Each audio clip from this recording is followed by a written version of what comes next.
నీ గొంతెండిపోయి రేగులు మడతపడి ఆకలితో అనుమతిస్తున్నావు.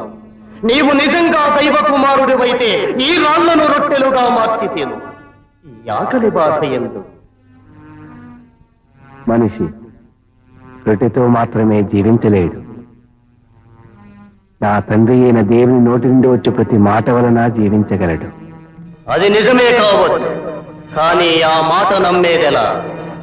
అందుకే ప్రజలందరూ చూస్తుండగా ఆ ఎత్తైన శిఖరం మీద నుండి క్రిందకు దూకు.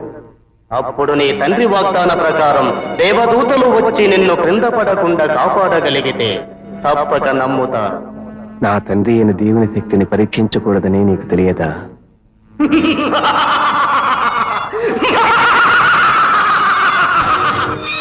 ఇలా ఎవరో చెప్పిన మాటల్ని అడ్డు పెట్టుకుని ఆత్మవంచన చేసుకో.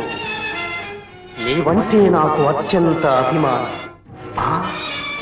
నేను సర్వశక్తి సంపన్నుణ్ణి కనుకనే ఆ దేవుడు ఎంతగానో ఆశించి శ్రమించి సృజించిన ఈ సృష్టిని మరోక్షణంలో నా హస్తగతం చేసుకున్నాను. ఆ చేతగాని దేవుణ్ణి వదని ప్రత్యక్ష దైవమైన నన్ను నమ్మి నాకు సాష్టాంగపడు.